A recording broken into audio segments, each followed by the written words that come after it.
rozkrájím na ty velký kusy a počkáme zhruba 10 minut, 15.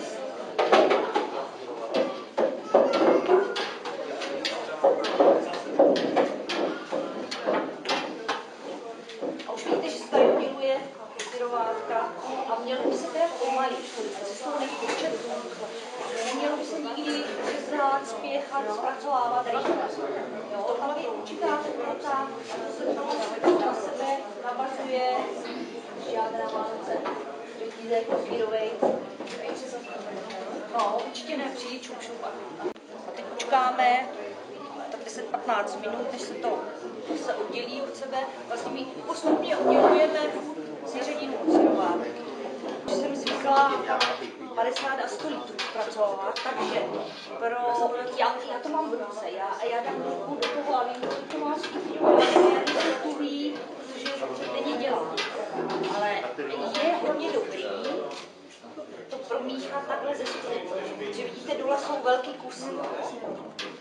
Ideální ta harfa to hodně dobře rozkrájí, ale tím, že to takhle promnete, tak zví i tu teplotu, která je třeba uprostřed větší než na těch krajích, podle toho, v čem to zpracováváte. A když zpracováváte větší množství, tak ráníte i máte hrochu tak a i tak? Ne. A nebo otáčíte tu síření, nebo že to lopatu se snažíte? Ne, jenom ta harfa, když i mírně nadzvednete, protože má dole konec, tak ono vám to znamená. Jo, takže jenom vystačíte. Prosím vás, dělejte ten oštěpek tehdy, když tu syrováku nějakým způsobem chcete potom ještě zhodnotit. No. Protože tady vám jde tady vidíte i tu barvu, že je strašně do té nažloutlá. syrovátky bílkový. Normálně by měla být buď řídká, rikotu, anebo zelínkavá. když tak to skutečně těm prasátkům dát aspoň bez krmení. Jo? Takže to by bylo škoda, tam té bílkoviny bude ještě hodně. Tuk tam jde samozřejmě taky. Čím víc to zrno rozmydlíte, když to řeknu takhle, jo, uděláte menší, nebo ho potrháte tu síření, že to nekrájíte, ale potrháte ho, tak samozřejmě vám toho tuku do toho přechází víc.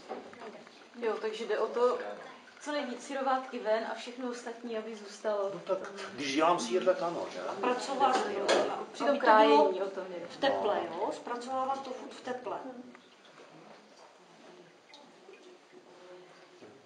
No a teďka ne takhle stlačovat, ale dlouhým, táhlým tlakem. A pak, když těch oštěpků děláte 50, tak první týdny ruce dosti bolí. Propichujete ještě? Napichujete, abyste to ještě dostali? Takhle, aby se to zase uzavřelo, aby byl, má to takový gumovitý, taková gumovitá konzistence. Vidíte? Možná by to bylo lepší, no. Omlouvám se i za ty nalakované nehty, jak říkám, je to z plesu.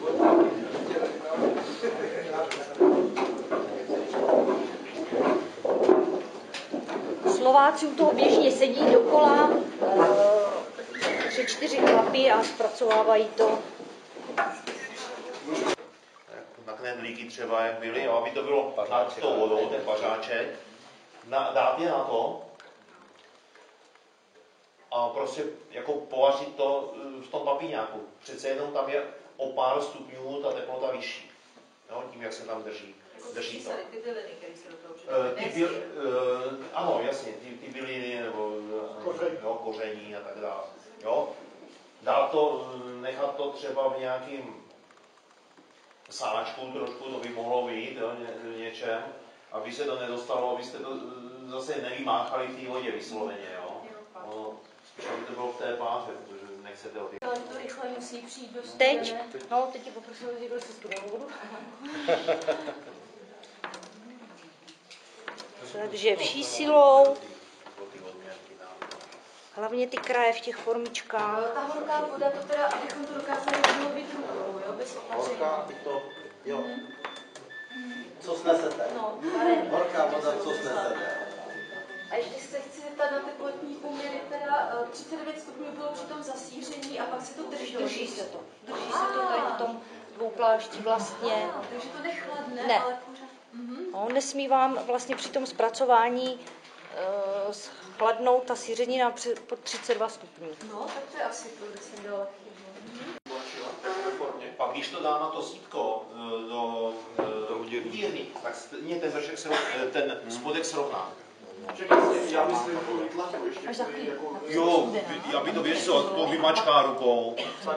To odděluješ, Máte to zrno se syrovátkou 1:1. Takže to už nezachránilo. V podstatě jako dvojnásobným množstvím té soli. Aby to bylo. Takže, potom se to stlačí a zase, no.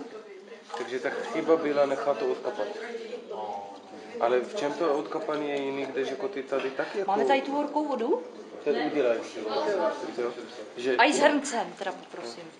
no, že tady taky jako podstatně, jako vždy máme ty... No a dívej, vidíš, neumíš to je škoda. Já vím, že to neumím, praská no. to, jo? No, Takže ten tlak musí být dlouhý. Ono to je fakt jako prací. aha.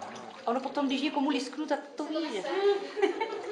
Jo, a já to dostanu k sobě tím tahem. To musí úplně být takový gumový.